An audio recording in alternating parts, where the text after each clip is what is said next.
ಕಚ್ಚಿ ತಿನ್ನಲೇ ಬೇಕು.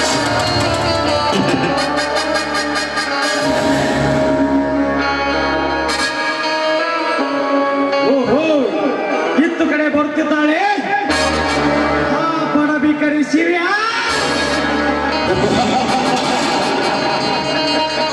ಈ ಹೆಣ್ಣನ್ನು ಹೇಗಾದ್ರೂ ಮಾಡಿ ಕಚ್ಚಿ ತಿನ್ನಲೇ ಬೇಕು. ಒಪ್ಪಿದರೆ ಸರಿ, ಇಲ್ಲದಿದ್ದರೆ ಬಲವಂತವಾಗಿ ಒಪ್ಪಿಸುವೆ.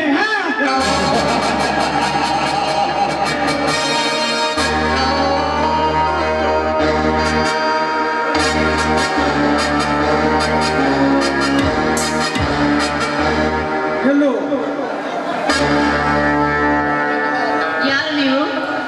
ನಾನು ಯಾರು?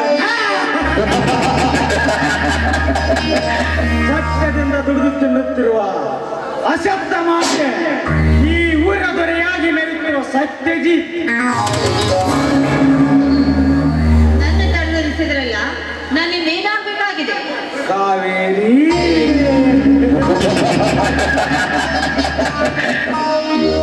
ನಿನ್ನಿಂದ ನನಗೇನೂ ಆಗಬೇಕಿಲ್ಲ. ಕಾವೇರಿ ನದಿಯಿಂದ ತುಂಬಿಕೊಂಡಿರುವ ಈ ನಿನ್ನ ದೇಹವನ್ನು ಸವೆಯಲು ಬಂದಿದ್ದೇನೆ. ಬಾ ಕಾವೇರಿ, ಬಾ, ನನ್ನೊಂದಿಗೆ ಒಂದು ಆಗುವ. ಮುಚ್ಚ ಬಾಯ್ನ, ಏನ ಮಾತಾಡ್ತಾ ಇದೀಯಾ? ಹಾದಿ ಬೀದಿಯಲ್ಲಿ ಒಂಟಿ ಹೆಣ್ಣು ಸಿಕ್ಕಳು ಅಂತ ಅಮಾಯಕ ಹೆಣ್ಣಿಗೆ ಬಾಯಿ ಬಂದಾಗ ಮಾತಾಡ್ತಾ ಇದೆಯಲ್ಲ. ನಾಚಿಕೆ ಆಗ್ಬೇಕು ನಿನ್ನ ಜನ್ಮಕ್ಕೆ.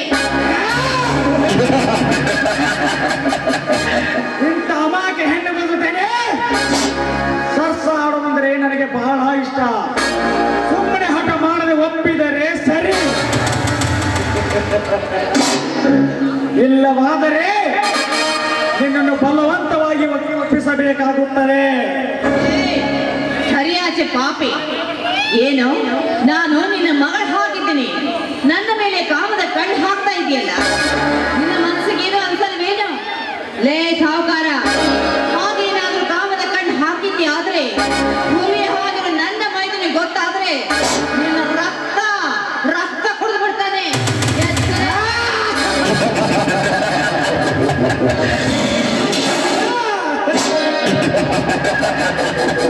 ನಿನ್ನ ಮೈದನಿಗೆ ಅದೆಷ್ಟು ಧೈರ್ಯ ಇದೆಯಾ? ಆ ಷಂಡ ನನ್ನ ಮಗನಿಗೆ. ಲೇ, ನನ್ನ ಮೈದನ ಷಂಡನೆಲ್ಲ ಕಣ, ನಿನ್ನಂಥ ಭಂಡ ಶ್ರೀಮಂತರಿಗೆ ಮಿಂಡ. ಹೆಂಡ.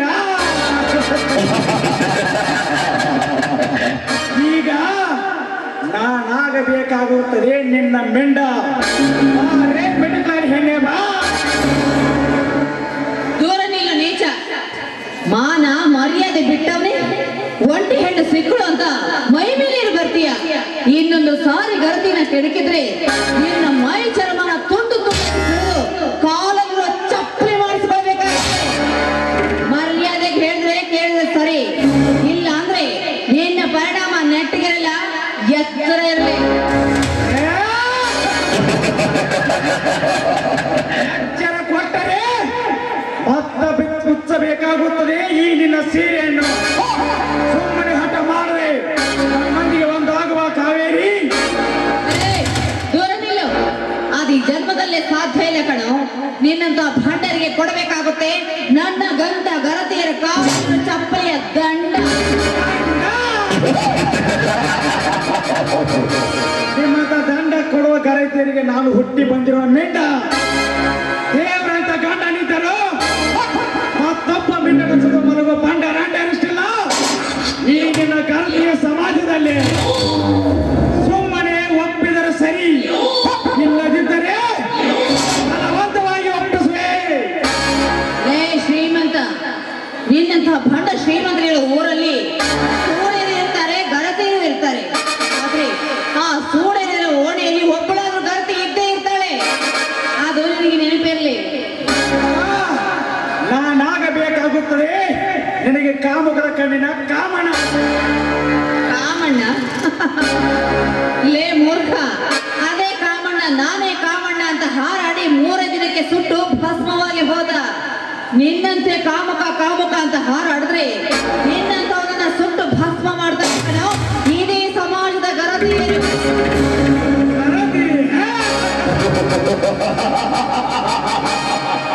ಇಲ್ಲಿರೋ ಗರತಿಯರು ಸುಮ್ಮನೆ ಕಾಲ ಹರಣ ಬೇಡ. ಈಗ ನನ್ನೊಂದಿಗೆ ಒಂದಾದರೆ ಸರಿ, ಇಲ್ಲದಿದ್ದರೆ ಬೆಚ್ಚಬೇಕಾಗುತ್ತದೆ ಈ ನಿನ್ನ ಸೀರೆಯನ್ನು.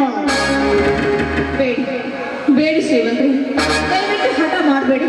ನಿಮ್ಮ ಕೈ ಮುಗಿತೀನಿ, ನಾನು ನೀರು ತರಲು ಹೋಗ್ಬೇಕು, ನನ್ನ ಬಿಟ್ಬಿಡಿ. ಊರಿಗೆ ಬಂದವರು ನೀರಿಗೆ ಬರಲೇಬೇಕು. ನಾನು ಅದಕ್ಕೋಸ್ಕರ ಇಷ್ಟು ದಿವಸ ಕಾದಿರುವೆ. ಬಾ ಕಾವೇರಿ ಬಾ, ನನ್ನೊಂದಿಗೆ ಒಂದಾಗುವ. ಅಷ್ಟು ಮೀರಿ ನಾನು ನಿನ್ನ ಸುಮ್ಮನೆ ಬಿಟ್ಟರೆ ಇಲ್ಲಿ ಕುಳಿತ ಗಂಡಸರು ನನಗೆ ಶಂಡ ಎಂದು ಕರೆಯುತ್ತಾರೆ. ಬಾ ಪಾಪಿ, ದೂರ ನಿಲ್ಲ. ನೋಡು, ನಿನ್ನ ಹಠವನ್ನ ಸಾಧಿಸಿ ನನ್ನ ಮೈ ಮುಟ್ಟಲು ಬಂದಿದ್ಯಾದ್ರೆ ಹಿಂದೆ ಆ ಸೀತೆಯನ್ನ ರಾವಣ ಹೊತ್ತೊಯ್ದಂತೆ ನನ್ನ ಮೈದಿನ ವೀರ ಹುಲಿ ನಿನ್ನ ಮಗಳನ್ನ ಹೊತ್ತು ತರ್ತಾನೆ ಕಣೋ, ಎಚ್ಚರ ಇರಲಿ. ಹೆಣ್ಣೆ, ನಿನಗೆ ಇಷ್ಟು ಕೊಂಬಿರಬೇಕಾದರೆ ಈ ಊರಿನ ಗರ್ಭ ಶ್ರೀಮಂತ, ನನಗೆಷ್ಟು ಕೊಂಬಿರಬಾರ್ದು. ನಿನ್ನ ಕತೆ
ಪಳಗಿಸೋಕೆ ಅಂಕುಶ ಬೇಕು. ಹುಲಿನ ಹೊಡಿಯೋಕೆ ಜಿಂಕೆನೆ ಕಟ್ಬೇಕು.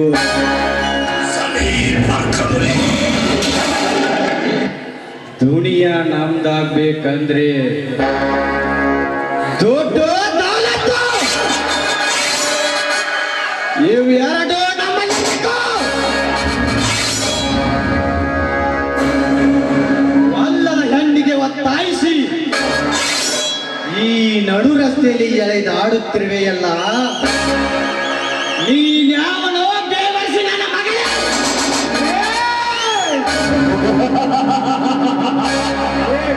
ಮಗನೇ, ನನ್ನ ಕೆಲಸಕ್ಕೆ ಎದುರಾಗುತ್ತಿರುವಲ್ಲ ಯಾವುದಲೇ ನೀನು? ನಿಮ್ಮಂತವರ ಸಮಾಧಿ ಕಟ್ಟಲು ಬಂದಿರುವ ಈ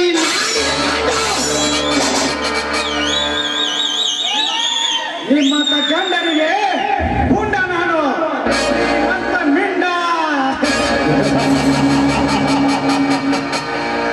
ನಿಮ್ಮಂತ ಮಿಂಡರಿಗೆ ಗಂಡು ಹುಲಿಯಾಗಿ ಇಂಥ ಹೆಣ್ಣು ಮಕ್ಕಳ ರಕ್ಷಣೆಗೆ ತಾವಿಸಿ ಬಂದಿರುವ ಶ್ರೀಕೃಷ್ಣ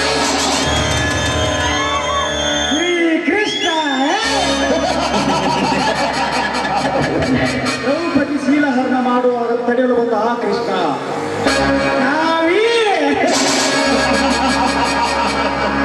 ಇವಳ ಶೀಲಹರಣ ಮಾಡುವಾಗ ಬಂದ ಮಂಜುನಾಥ, ಶ್ರೀಕೃಷ್ಣ ಮಂಜುನಾಥ. ಆ ಧರ್ಮಸ್ಥಳದ ಮಂಜುನಾಥ ಸುಮ್ಮನೆ ಕುಳಿತರೆ ಏನಾಯ್ತು?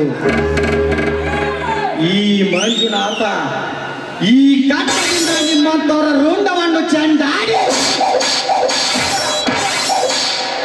ಅದೇ ರಕ್ತದಲ್ಲಿ ಓಕಳಿ ಆಡಿ ನಿಮ್ಮನ್ನು ನರಕಕ್ಕೆ ಎಳೆದೊಯ್ಯುವ ನಿನ್ನ ಪಾಲಿನ ಯಮಧರ್ಮ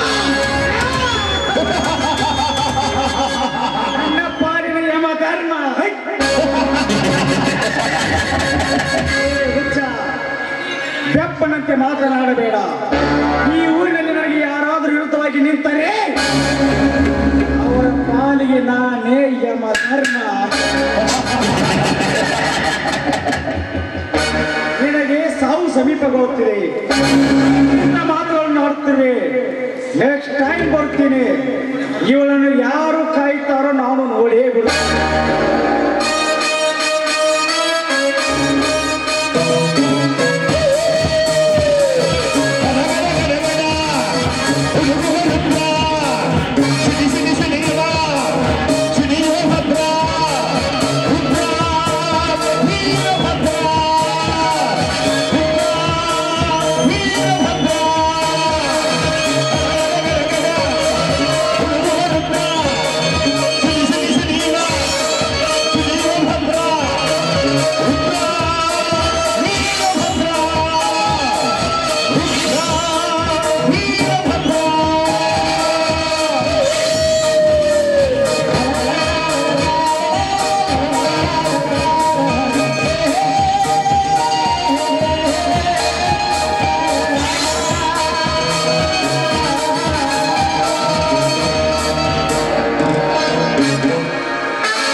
ಹೋಗಲಿ ಹೋಗು. ನಿಮ್ಮಂತವರ ನಾಶಕ್ಕೆಂದೇ ನನ್ನ ತಾಯಿ ನನಗೆ ಜನ್ಮ ನೀಡಿದ್ದಾಳೆ. ನೋಡಪ್ಪ, ದೇವರಾಗಿ ಬಂದು ಸರಿಯಾದ ಸಮಯಕ್ಕೆ ನಿನ್ನ ಮಾನ ಪ್ರಾಣ ಕಾಪಾಡಿದೆ. ಯಾರಪ್ಪ ನೀನು? ನನ್ನ ಹೆಸರು ಮಂಜುನಾಥ. ಎಲ್ಲರೂ ನನ್ನನ್ನು ಮಂಜು ಮಂಜು ಎಂದು ಕರೆಯುತ್ತಾರೆ. ಯಾಕಮ್ಮ ಕಣ್ಣಲ್ಲಿ ನೀರು? ಮಂಜುನಾಥ ಮಂಜುನಾಥ ಅಂದ್ರೆ ನನಗೊಬ್ಬ ಮೈದುನ ಇದ್ದಾನಪ್ಪ. ಅವನ ನೆನಪಾಗಿ ಕಣ್ಣೀರು ಬಂತು ಅಷ್ಟೇ. ಅಂದ ಹಾಗೆ ನೀವ್ಯಾರಮ್ಮ? ನಾನ ಈ ಊರಿನಲ್ಲಿ ಬಡ ರೈತ ಅಂತ ಇದ್ದಾರಲ್ಲ ಶಿವಣ್ಣ, ಅವರ ಧರ್ಮ ಪತ್ನಿ ಕಾವೇರಿ ಅಂತ. ಅಂದರೆ ನೀವು ನನ್ನ ಅತ್ತಿಗೆ? ಹಾಗಾದ್ರೆ ನೀನು ನಮ್ಮ ಮಂಜುನಾಥನೇ?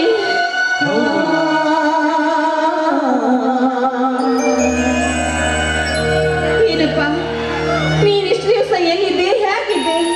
ನಿಮ್ಮ ಮನೆಯವ್ರು ಏನಾದ್ರೂ ಈಗ ನಿನ್ನ ನೋಡ್ಬಿಟ್ರೆ ಅದೆಷ್ಟು ಸಂತೋಷ ಪಡ್ತಾರೋ ಏನೋ. ಬಾರಪ್ಪ, ಮನೆಗೆ ಹೋಗೋಣ ಬಾ. ಬೇಡ ಅತ್ತಿಗೆ, ಬೇಡ. ನನ್ನ ಗುರಿ ಸಾಧಿಸಿದ ಮೇಲೆ ನಾನೇ ಬರುತ್ತೇನೆ.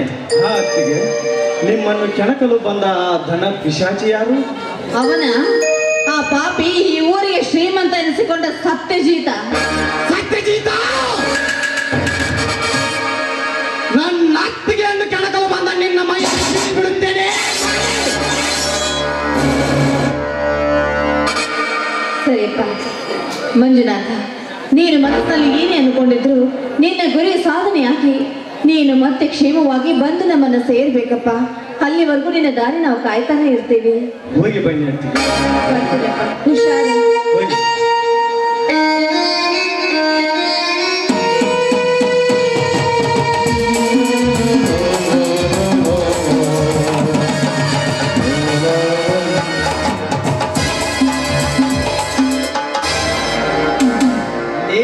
ಸತ್ಯಜೀತ, ಹಿಂದೆ ನಮಗೆ ಮಾಡಿದ ಅನ್ಯಾಯ ಸಾಲದೆ ಮತ್ತೆ ನಮ್ಮ ಮನೆತನದ ವ್ಯವಹಾರದಲ್ಲಿ ಕೈ ಹಾಕಿ ನನ್ನ ಅತ್ತಿಗೆಯನ್ನು ಕೆಣಕಲು ಬಂದಿರುವೆಯ ಮಗ. ಆ ನಿನ್ನ ಶ್ರೀಮಂತಿಕೆಯೊಂದಿಗೆ ದರ್ಬಾರದಿಂದ ಮೆರೆಯುತ್ತಿರುವ ಆ ನಿನ್ನ ಗುಡೇ ಸಮತ ಕಿತ್ತು ಹಾಕಿ ನಮ್ಮ ಅಣ್ಣನಿಗಾದ ಗತಿ ನಿನಗೂ ಆಗುವ ಹಾಗೆ ಮಾಡದಿದ್ದರೆ ನಾನು ಈ ಮಣ್ಣಿನ ಮಗ ಮಂಜುನಾಥನೇ ಅಲ್ಲ.